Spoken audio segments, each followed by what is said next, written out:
Kona isn't just another Ironman. It's the Super Bowl of triathlon, the Mount Everest of triathlon.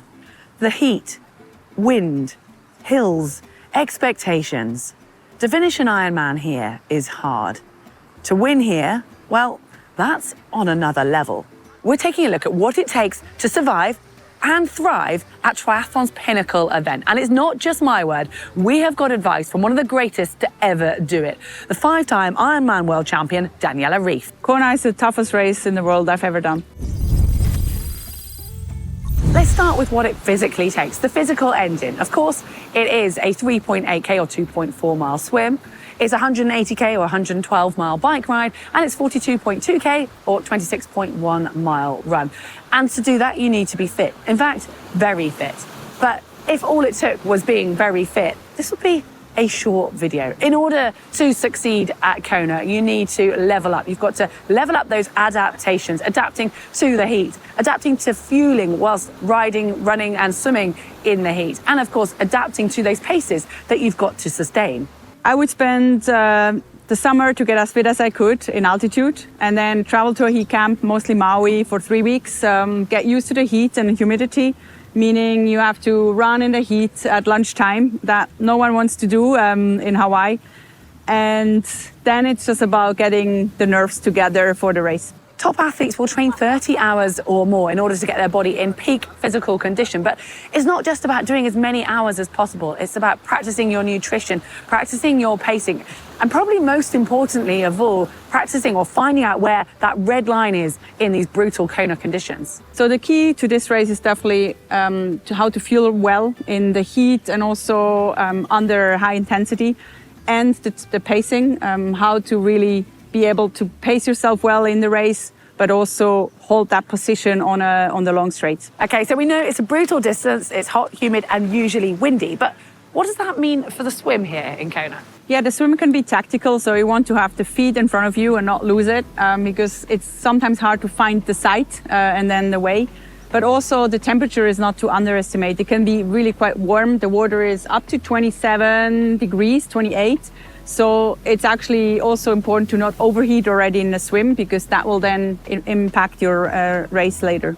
As a pro, for Daniela, it was always about making the pack, but the dynamics are different for age group racing. Pacing yourself to make sure that you don't overheat is vital. After all, it is a small part of what is going to be a long day. And if you get it right in the swim, you'll set yourself up for a strong bike.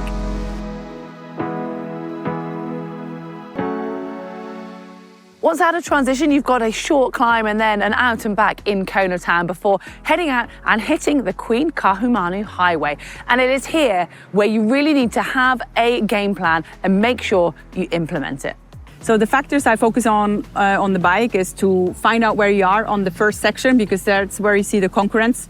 And then from the time you're on the Queen K, it's all about the pacing, focus on yourself, and also get your carbs in. 140 grams per hour was it for me. For some, it's even higher now. And then when you have a headwind, it's important to just think, okay, the others have a headwind too, so keep pushing. But as well with the tailwind, it's actually even harder to keep up the power. So there it's really important, because you can really make up time. This is Harvey, the highest point on the course, but most notably, it is the turnaround point. When you reach here, you have passed halfway. But it's worth noting that whatever wind you experienced on the way out, in theory, you're going to have the opposite heading back. That said, it is an island, the winds can change, and they do tend to build throughout the day. So the experience that the pros had first thing might be quite different for the age groupers later on. Yeah, the mental aspect can be challenging here, because you're out there on your own. And I think the most important is to just really think about your why and why you do this, your people behind it. Even there might not be next to you, they're still with you. And that always helped me to keep pushing. You won't know if you've paced the bike well or nailed your nutrition until you step foot on the run course. But the expectant crowds are going to be out here waiting to lift your spirits and carry you through that first 10K out and back here on Ali'i Drive. And later on in the day, you might even experience a little bit of shade from some of the trees and refreshing spray from the hose pipes of those enthusiastic locals out there supporting. But remember, you might be deep into an Ironman at this point. It's still very early days in the marathon. The first part of the run on Ali Drive is actually, I would say, the best part because you got all the cheers from the spectators. So it's important to focus on yourself there. Don't overpace it because it's easy to go a bit too fast there. And then as you come to the Palani up the hill there, don't worry about the pace. Just really maybe even walk it or just go your effort. And then as you're on Queen K, it's going to be a bit more quiet.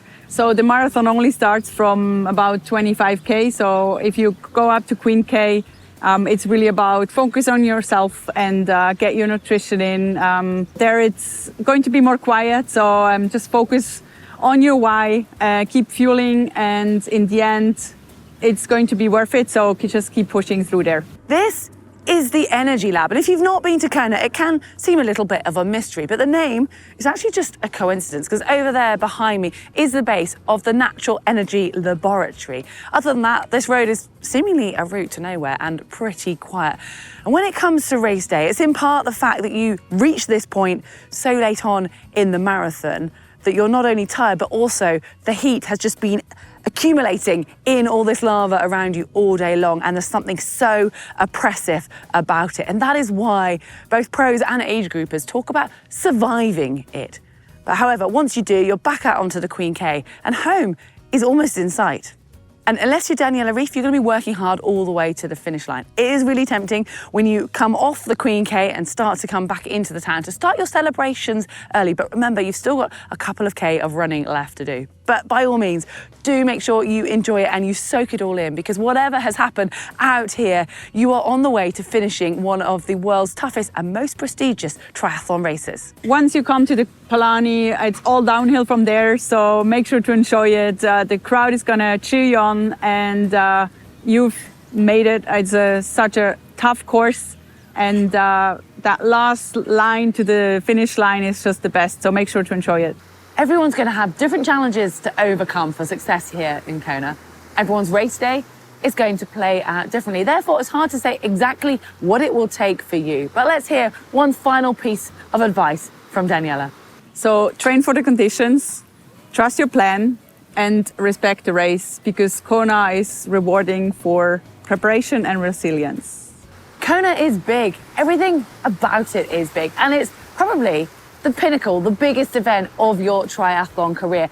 And even if you aren't a Daniela and you're coming in to try and win this event, it is still required the same amount of passion, of dedication, of persistence and determination to reach the start line. And once you're here, it is your chance to shine and enjoy that moment. You are creating memories for life.